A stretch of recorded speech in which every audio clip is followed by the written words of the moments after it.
Welcome to Summer Session 1, Week 2. We're going to talk about diets for specific diseases, with the emphasis on cardiac, liver, and gastrointestinal diseases. I'm breaking the video in two sections. The first section will be cardiac and liver diseases, and the second will be gastrointestinal. The responses will still be due 11:59 p.m. on Wednesday, and the replies by Saturday, 11:59. So, our objectives are to identify differences in two disease-specific diets and explain the rationale for one disease-specific diet.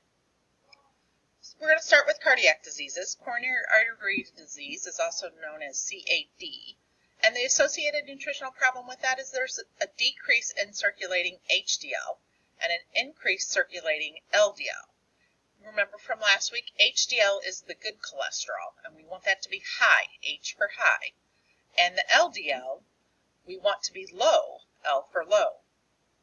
Hypertension, even though obesity and there's hereditary factors with this, also an increase in sodium will increase the fluid volume, and that will in turn put stress on the heart, which will in turn increase the blood pressure. Diet measures for coronary artery disease and hypertension are weight reduction. We want to decrease our saturated fats and cholesterol. 15% of our calories should be from protein and 55% of our calories from carbohydrates. The American Association recommends a cholesterol-lowering diet, and for hypertension, they recommend what they call the DASH diet. We're going to talk about that here. So the DASH diet is dietary approaches to stop hypertension. And as you can see, it incorporates all the different food groups with minimal servings of meat, poultry, and fish, and as well as fats and oils. The principles to the DASH diet, the American Heart Association recommends a diet high in with the emphasis on fresh fruits and vegetables, and natural foods, fresh and frozen being better than canned and processed, since the canned and processed has high sodium. We want to increase or include omega-3 fatty acids, and some of those are flaxseed oils and fish, as well as dietary supplements such as fish oils that are examples of omega-3s, with a recommended dose from 19 to 50-year-olds, 1.6 grams for males and 1.1 grams for females. Examples of polyunsaturated fats that we want to increase in our diet include vegetable oils such as safflower, sunflower, corn, soybean oils, walnuts, and several other foods that also contain the omega-3 fatty acids. As well as making sure we have adequate potassium, and we want to increase our folic acid, B12, B6, vitamins E and C, and insoluble fiber, and we want to decrease our trans and saturated fatty acids. We want to monitor our fasting lipids, and then we also want to monitor our serum electrolytes, and which ones specifically would you be thinking of? If you said sodium and potassium, you're right. Remember, potassium is our heart electrolyte, and with too high or too low, you can have cardiac arrhythmias, so you need to watch that one for sure. Weight and blood pressure checks, realistic goals for weight management and activity, and keeping an activity and food journal. There's several apps that are free that our patients can download to keep track of their food right there on their phone. Congestive heart failure. The main problem with congestive heart failure, in simple terms, is the blood backs up in the heart. They at one time labeled those as right and left side heart failures, but I think they've tried to get away from that and just group it together as congestive heart failure. But in simplest terms, right-sided heart failure is the inability of the right side of the heart to pump that fluid out, and so it backs up into the lungs and causes breathing difficulties. And the left side, it's inability to push that blood all the way around the circulatory system, and you end up with a peripheral edema. So other problems that they have sodium retention, possible weight gain, anorexia, nausea, and loss of body fat and muscle. Dietary measures for congestive heart failure is a combination of medications and activities. You want to have sodium restriction, fluid restrictions, and avoid high potassium foods, especially if they're taking potassium-sparing diuretics.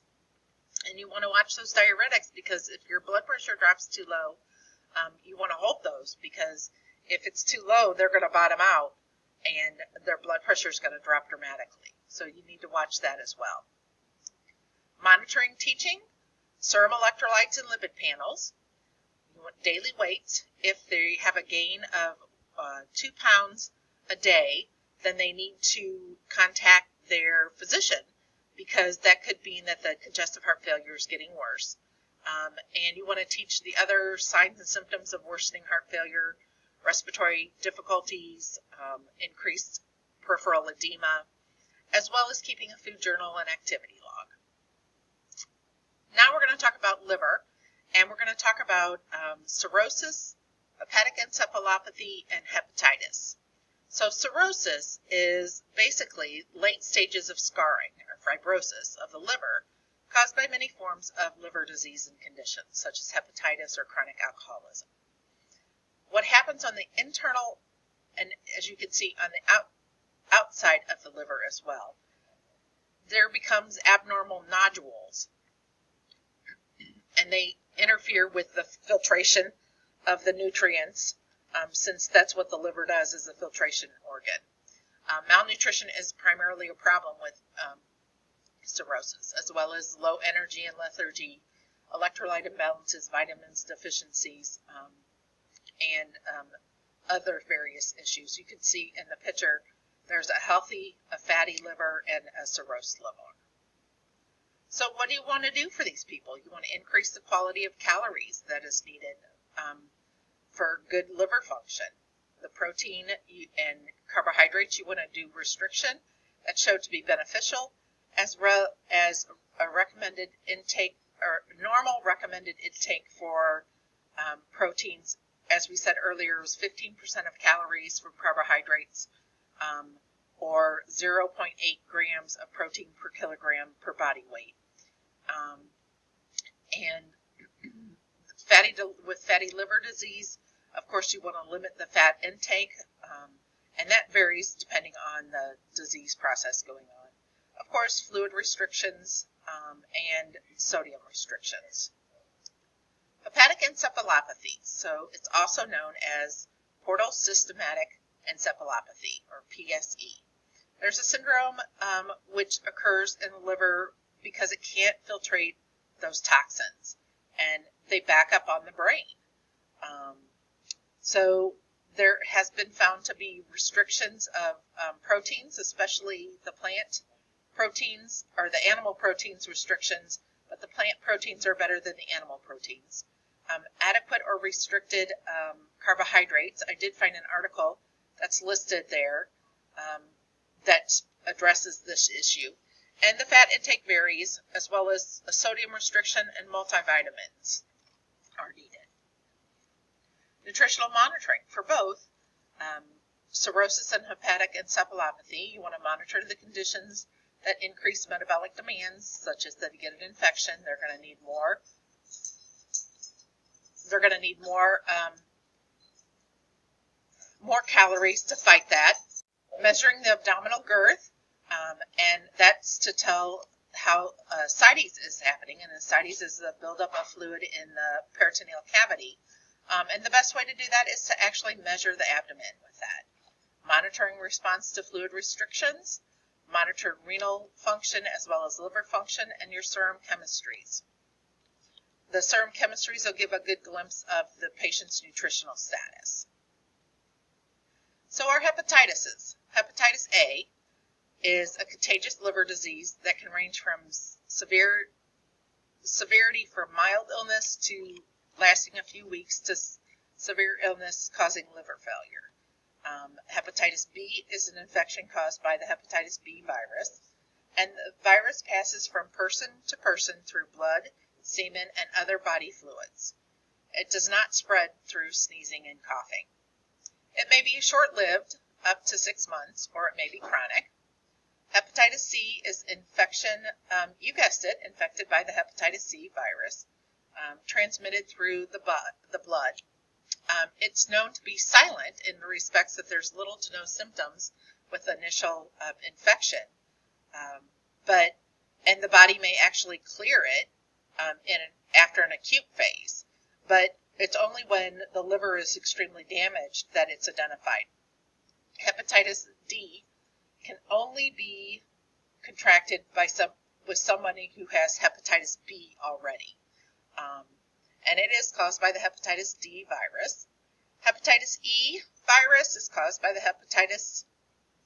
causes hepatitis E, and in developing countries, hepatitis E typically spreads through drinking contaminated water, and in developed countries, such as the United States, hepatitis E typically spreads from animals to people, and when people eat undercooked meat or wild game such as deer. Again, in hepatitis E, in developing countries, so underdeveloped countries, it's spread through contaminated or drinking water. So what are our signs and symptoms? We're going to have fever, nausea, diarrhea, abdominal pain, anorexia, hepatomegaly, jaundice, which is the yellowing of the skin or the eyes, dark colored urine, and malaise. How's it spread? Well, at-risk behaviors, IV drug use, unprotected sexual behavior with multiple partners or partners infected with the virus, tattoos and body piercings from unreputable places or who don't properly clean their equipment,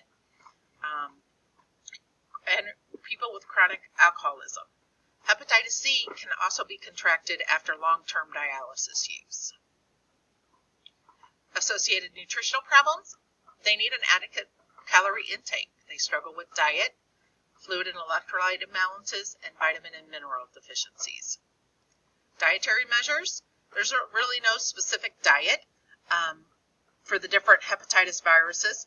However, it's important to have a healthy diet and to avoid alcohol. Hepatitis C medications sometimes make people nauseated, so it's best to break their meals into small, manageable pieces, and that may curb that nausea as well. And in general, to fight off malaise, having small, frequent meals will help keep their energy up. What are you going to monitor? Weight, serum chemistries, and nutritional status of their needs. Again, if they have an additional infection, then they may need more calories.